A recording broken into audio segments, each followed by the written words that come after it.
These are the best motorcycle manufacturers for 2021 and 2022. RevelatorAlf. Hello, welcome to RevelatorAlf. Hope you're all well in these testing times. So this video purely, simply about the 10 best bike manufacturers 2021 and possibly for 2022. Right, let's get into it. In at number 10, yes, it's the British motorcycle manufacturer.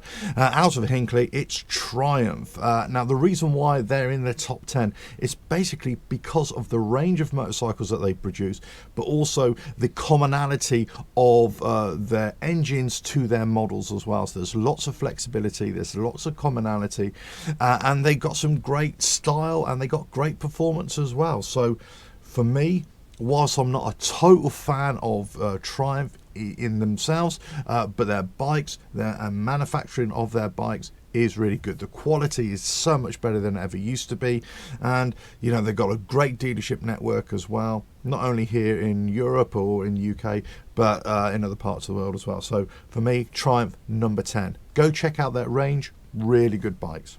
Okay, number 9, this is going to surprise a lot of people. This is the French motorcycle manufacturer, Sherco. Now, they build off-road bikes, really, sort of enduro bikes, that kind of thing, trials bikes. But what I really like about Sherco is that they're coming on and they're starting to challenge the bigger motorcycle brands in that off-road sector, and actually starting to gain a lot of ground, and they're starting to get very, very close as well. And I like that. I like what they've produced. I like some of the bikes that they produce, but also some of the results that they've got on them as well. So for me, if you're looking for a bike of the future or a manufacturer of the future for 2021 into 2022, and you're looking for an off-road bike, then look at Sherco, because they do some great bikes. Okay, number 8.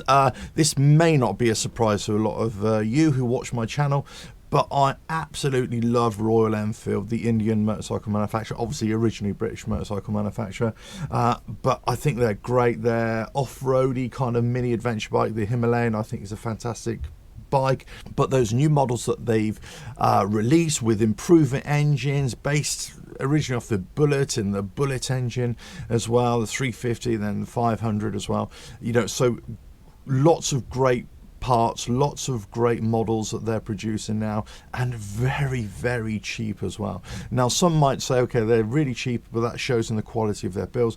But I've got to say, as a great bike for on a budget price, Royal Enfield, I think they're at the top of that tree. So number 8, Royal Enfield.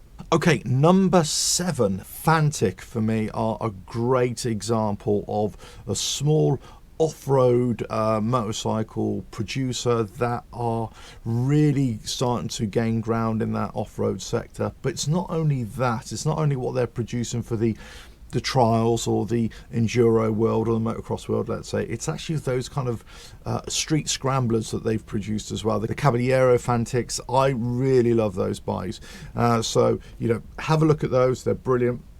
Fantic for me, top notch.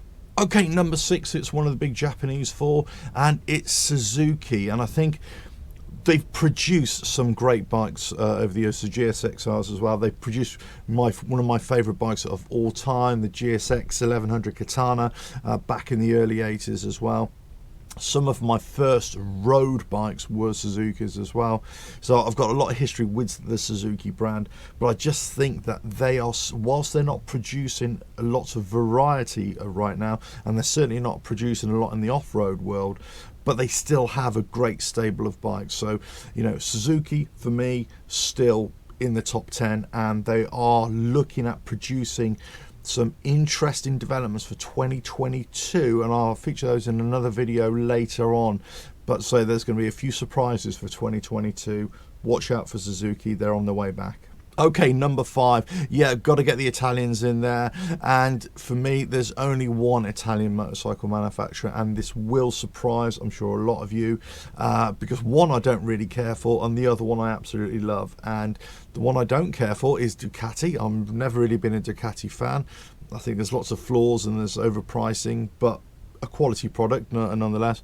But for me, MOTO GUZZI, they don't offer a lot in terms of model range right now, but I just liked the awkwardness of them, the way they look, their engines, everything about them. I've always loved them. So go check out MOTO GUZZI, go check out all the models they've had in the past.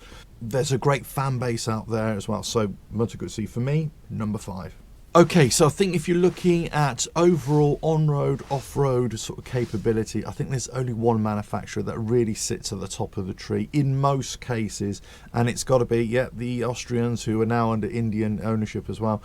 It's KTM. KTM, have produced some great bikes over the years. They've got some big adventure bikes and mid-range adventure bikes, dual sport type bikes as well. But say if you're looking for that kind of bike, that kind of performance as well, KTM, that's the one you're looking for. Now, number 3 in my top 3, I cannot have out of the top 3 just for the pure nuts of the manufacturer, the pure energy that they've always brought to the party, and that's Kawasaki. My very first bike was a Kawasaki. I've owned quite a few of them. They're both speed merchants. You're never quite sure if they're going to run properly or ride properly, but it's going to be a thrill ride. And now the bikes these days are just fantastic. So great range, great products. They've got sort of limited off-road bikes as well. They've got some great variation in their on-road bikes, but right across the board, Kawasaki for me have just been a fantastic manufacturer. Certainly not the biggest of the Japanese big 4, that's for sure, but in terms of their ethos and the way they produce bikes, Kawasaki. If you want a great bike and have fun with it, that's the one you go for. Now, coming in at number 2, this is going to surprise a lot of people, and it's not because I ride one, but I just think Harley Davidson are going to start surprising a lot of people in the next few years. And there's a lot of criticism of them, and justifiably so, in terms of their product or their products, and also the pricing of their products and parts and everything like that. That's all justifiable, but I think actually they are looking at the future, and they're one of the big motorcycle manufacturers of the world that have kind of jumped onto the electric bike bandwagon, as it were, and they're really sort of making inroads or the advances in that field. They've developed their Serial 1 company brand for the e-bicycles. They've just launched the Livewire company, a brand new company for electric vehicles as well. They're still going to stick with their internal combustion engines. We've got to look at the kind of models that they're producing. They've just jumped into the adventure bike world with the Pan America. They're still producing the old iconic bikes and the touring bikes and the cruiser bikes that we all know about Harley Davidson. But I think the one thing that they lack is an entry level bike, to get young riders into their brand. I think once they get that, then I think they probably might even get to number 1, but they're number 2. Okay, for me, there's only one motorcycle manufacturer in the world that sits at top of the tree, and it's got to be Honda. They produced over 100 million units of my favorite motorcycle of all time, and that's the Honda Cub, or the Super Cub now. I just think Honda as a motorcycle manufacturer are probably the best at what they do. They're the most successful. They produce products that just work. If you want something that is going to get you from point A to point B, with a little fuss, with no drama, and you're going to something that works and it feels grounded and everything that you can think of in a vehicle, yes, Honda. Just don't expect to be that excited about them. That's all. That's all I would say. Because they do produce a lot of generic bikes as well. A lot of bikes for the every person, for the commuter, and that's why they're the biggest motorcycle manufacturer, because of the broad range that they have. But they do have some signature pieces, obviously some great bikes out there as well, some of the best road riding bikes and off-road riding bikes as well on the market, no doubt. Some of the big adventure bikes, the Africa Twin, obviously the sports bikes, and then the off-road bikes as well. So there are some great bikes that Honda produce. However, the bulk of their inventory, the bulk of their model list is kind of the everyday biker as well, the everyday commuting bike. But say great engineering, great consistency. So they sit at the top of the tree. So there we go for 2021. That's your top 10, in my opinion, of the motorcycle manufacturers, not only to look out for, but going into 2022. That's what you want. Right, anyway, that's it. Let us know in the comments if you agree or you disagree. And these manufacturers that I've mentioned, what do you like about them especially, and what models do you like? But also, what don't you like about them? And who would be at the top of your tree? Who would be number one? Who would be your top 10? Let us all know in the comments below. Right, anyway, that's it. Don't forget to subscribe, hit that notification bell, like and share, and check out the website, RevelatorAlf.com. I'll catch you again. Ta-da.